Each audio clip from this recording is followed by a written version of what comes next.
A nossa peregrinação chegou aqui no Jardim do Túmulo. Esse é um lugar muito especial para nós, porque é um jardim que fica logo na sequência da saída da Porta de Damasco. Aqui do ladinho tem um monte que tem uma aparência de caveira. Muitos acreditam que esse monte com aparência de caveira era exatamente o Monte Caveira, ao lado do qual Jesus foi crucificado. Então a gente já esteve ali, já deu uma olhadinha no monte, já ficou ali imaginando a crucificação de Jesus pelos nossos pecados ali embaixo do monte. E a gente acabou de vir do Getsemane, veio do Getsemane para cá, lá no Getsemane onde Jesus aceitou a dor por nossa causa.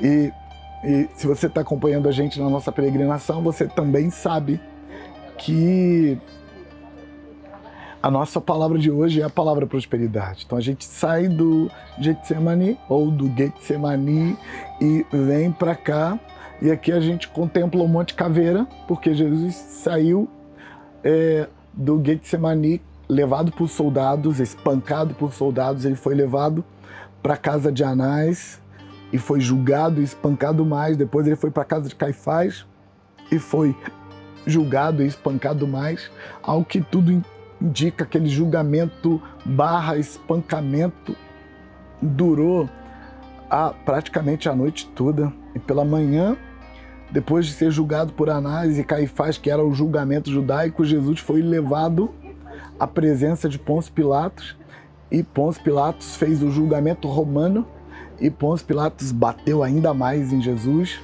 e especialmente o contar do apóstolo João deixa claro que Pilatos não queria matar Jesus, não queria que Jesus fosse crucificado. Ele resistiu até a última hora. Quem estava insistindo eram os judeus. E Pôncio Pilatos faz algumas tentativas para que Jesus não fosse morto, e isso só causou mais sofrimento para Jesus. Uma das táticas de Pilatos, por exemplo, para soltar Jesus, foi bater muito nele, espancar muito na frente dos judeus, botou os soldados mais malvados que ele tinha para espancar Jesus na frente dos judeus, na esperança de que os judeus se compadecessem de um compatriota e pedisse para parar. Mas tinha muita ação demoníaca em Jerusalém nesse momento, e fazia parte do plano que ele fosse crucificado. Então, todas as tentativas de Pilatos dão errado. A última tentativa de Pilatos de impedir que Jesus fosse crucificado foi fazer uma proposta para os judeus, perguntando se eles queriam que soltasse Jesus ou Barrabás, sendo que Barrabás era o pior que tinha. De todos os prisioneiros de Pilatos, Barrabás era o pior e era o mais odiado pelos judeus. E ainda assim, motivado e manipulados pelas lideranças, o povo gritou: crucifica, crucifica. E aí Jesus foi trazido carregando a sua cruz aqui para o Monte da Caveira, aqui pertinho, e ele foi crucificado. Esse jardim foi encontrado perto do Monte da Caveira, o que faz muito sentido, considerando que tinha pouquíssimo tempo entre a morte de Jesus na cruz, às 3 horas da tarde, e o início do Shabat, do grande Shabat da Páscoa. Então não podia ter um morto ali pendurado, por isso os judeus pediram que Pilatos tirassem os corpos. Então, discípulos de Jesus como José de Arimateia e Nicodemos se juntaram, porque eram gente rica, influente, para proteger o corpo de Jesus, e aí pediram para colocar o corpo de Jesus num túmulo, e José de Arimateia tinha um túmulo novo. A gente está nesse jardim com um túmulo. Naquela época, as pessoas ricas tinham seu próprio jardim, seu próprio pomar, que jardim naquela época é muito mais um pomar do que a nossa mentalidade brasileira de jardim. Quando a gente pensa em jardim, a gente pensa em um lugar que tem muitas flores. Mas para ele, jardim era mais aquilo que a gente chama de pomar, um lugar com muitas plantas frutíferas. E José de Arimateia traz Jesus para esse lugar, e a gente acabou de ir ali no lugar do túmulo, e a gente está aqui agora, depois de ter sido impactado no túmulo vazio, porque Jesus não está no túmulo, o nosso Redentor vive. Então, esse lugar onde a gente está, tem aqui, de um lado, o Monte da Caveira, onde Jesus foi crucificado, e de outro lado, o túmulo vazio, onde ele ressuscitou ao terceiro dia. Então, daqui até aqui, tem um espaço de 3 dias. Jesus morre ali, com um sofrimento indizível, imensurável, terrível, com uma agonia grandiosa, mas ao terceiro dia ele ressuscita. Nesses 3 dias de intervalo, Jesus fica no inferno pagando a nossa conta. A palavra que eu trouxe para a gente aqui tem a ver com esses 2 portais representados ali no Monte da Caveira e aqui no túmulo vazio. Tem a ver com o portal que libera o poder da morte de Jesus, ali no Monte da Caveira. E um outro portal que libera o poder da ressurreição, aqui no túmulo vazio. Eu quero ler para a gente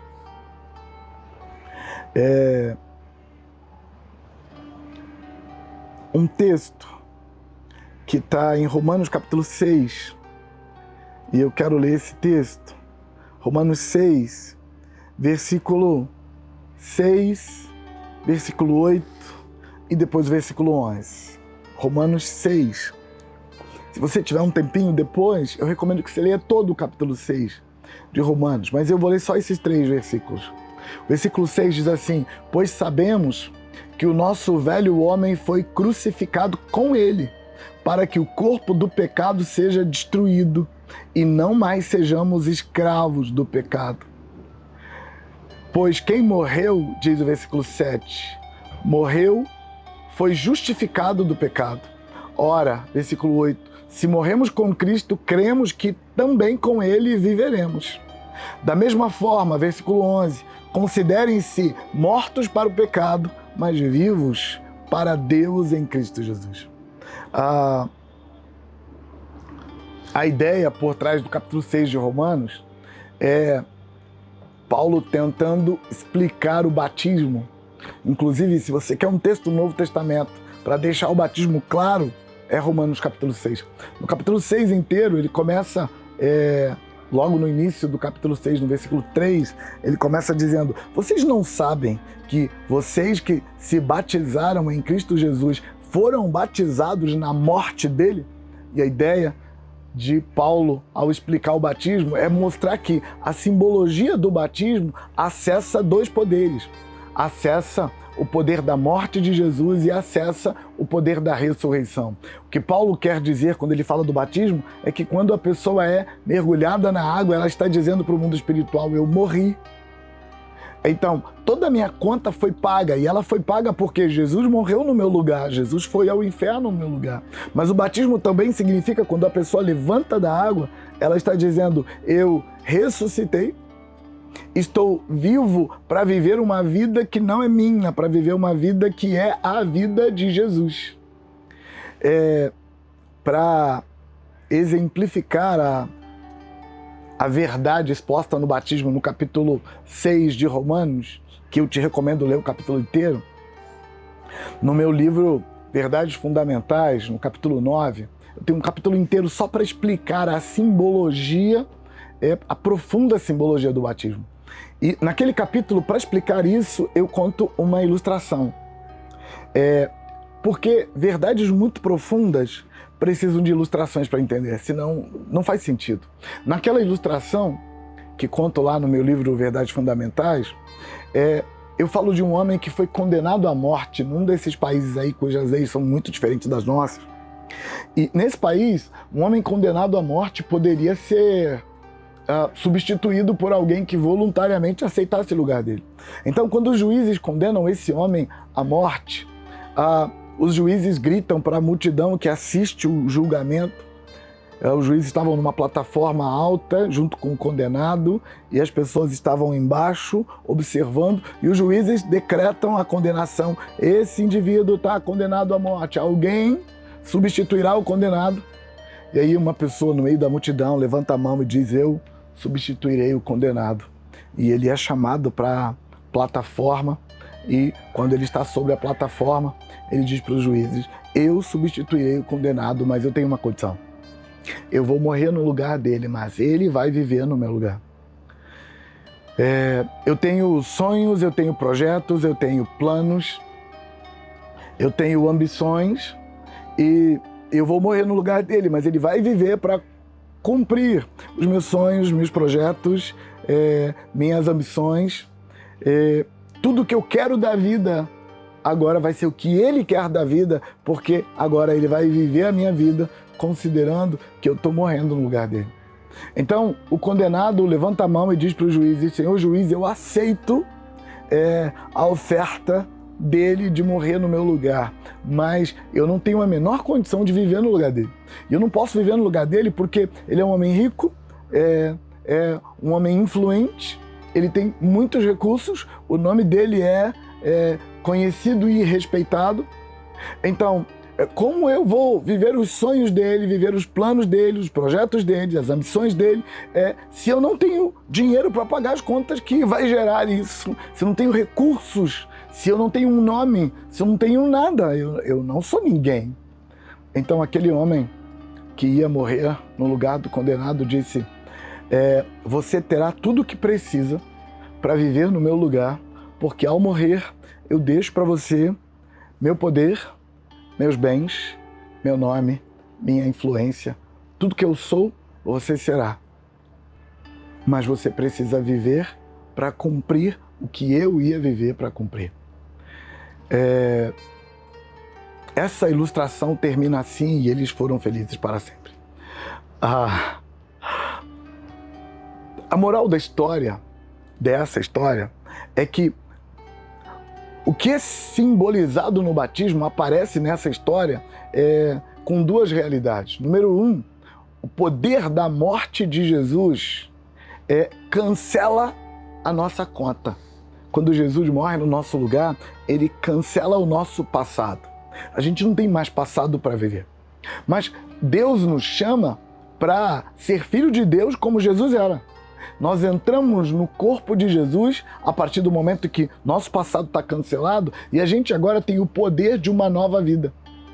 Jesus não apenas morre no nosso lugar, mas ele também ressuscita no nosso lugar.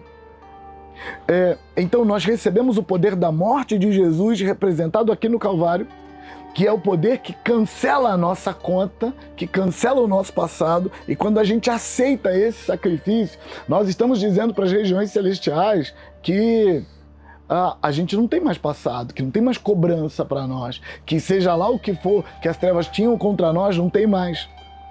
Paulo, escrevendo aos Colossenses, ele diz que o escrito de dívida que havia contra nós foi rasgado na cruz. Bem essa a ideia da morte de Jesus por nós.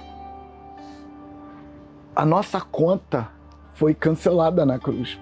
As trevas não têm nada para cobrar da gente. Mas muitos de nós não entenderam que o sepulcro vazio também está incluso. É um segundo poder que a gente pode acessar, que é o poder da ressurreição, que Paulo também fala disso no batismo, no capítulo 6 de Romanos. O poder da ressurreição é o poder para viver uma nova vida. Porque agora eu não sou mais aquela pessoa antiga. Aquela pessoa antiga morreu, acabou, não tem mais passado. Eu sou uma nova pessoa, com uma nova perspectiva, com uma nova missão, mas também com um novo poder, com um novo nome, com uma nova identidade, para poder viver essa nova missão que foi dada a mim. Quando Jesus ressuscita no meu lugar, ele me dá o poder da ressurreição. Sabe, eu sei que tem gente que não acredita. Mas sabe, quando eu entro dentro daquele túmulo vazio, a minha sensação é de que Jesus largou um pouco de poder da ressurreição impregnado naquelas paredes. A minha sensação é de que eu sou energizado e a vida de Deus flui para mim. E a ideia por trás do poder da ressurreição é exatamente esse. Deus não só cancelou o seu passado, Ele te deu poder para uma nova vida.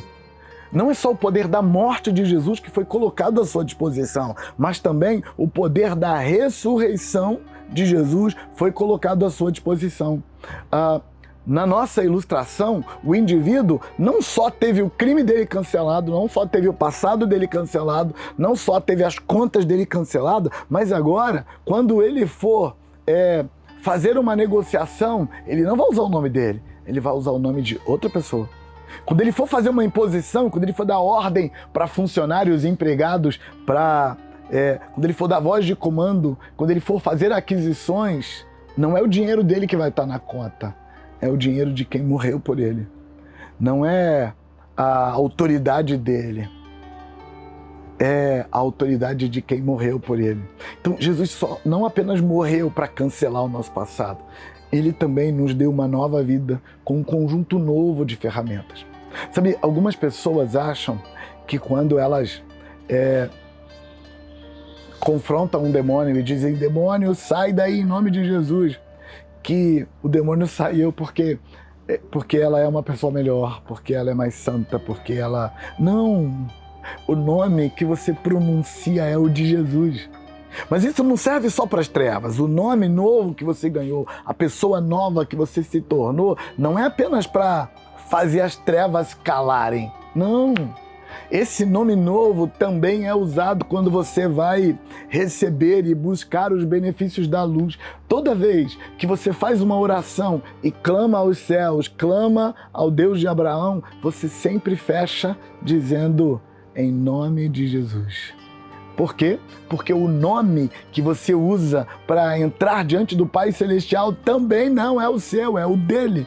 Isso implica que Jesus não só morreu por você, Ele também ressuscitou por você.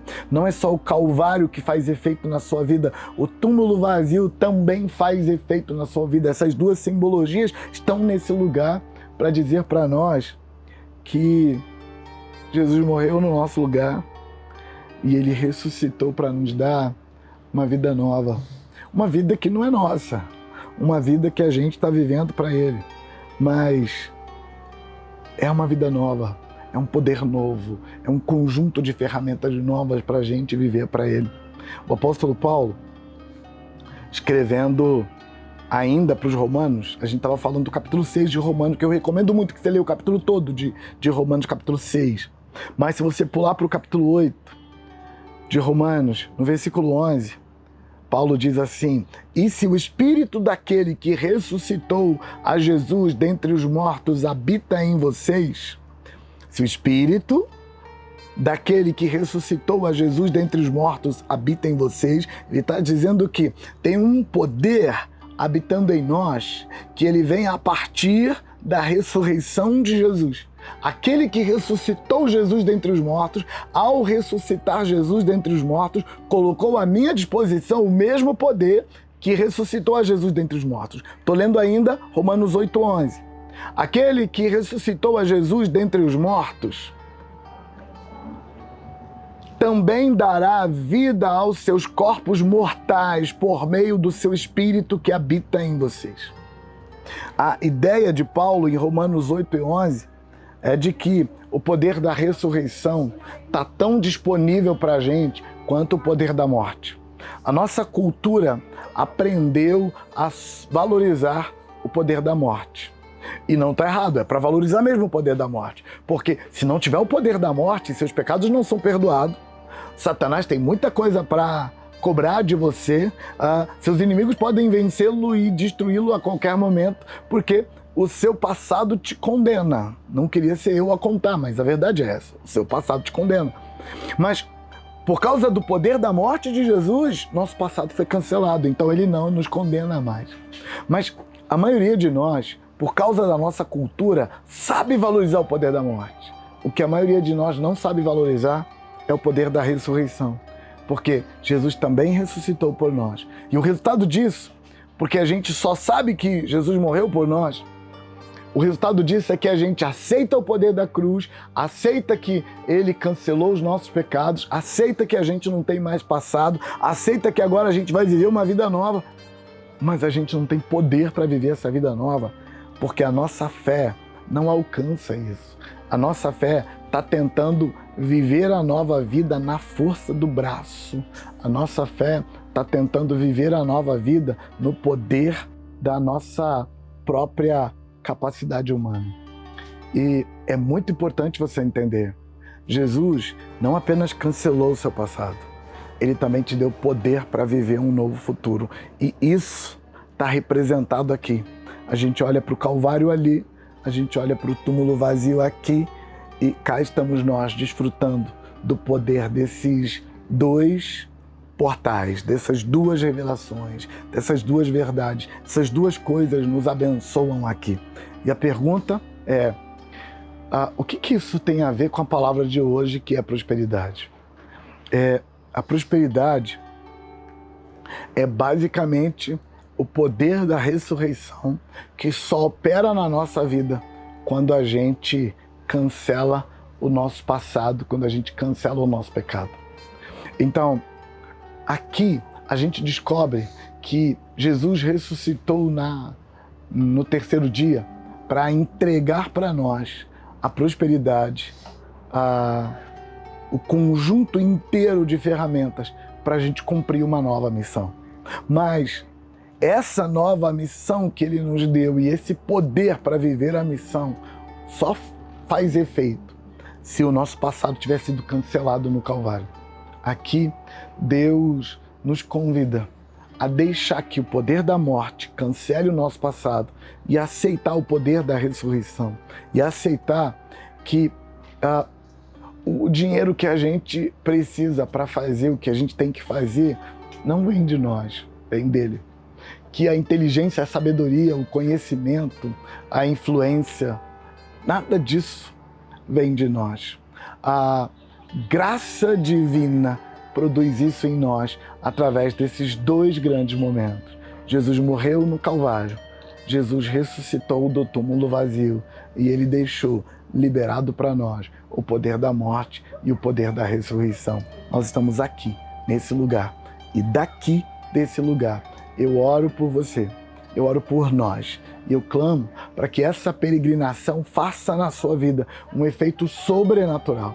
Faça na sua vida o efeito de aceitar por fé o poder do Calvário, de aceitar por fé o poder da ressurreição e que você viva uma nova vida para Deus, não para você mesmo. Que você use todo o poder que a ressurreição te dá para cumprir o plano, para cumprir o chamado, para cumprir o propósito. Eu abençoo você em nome do Senhor Jesus. Amém.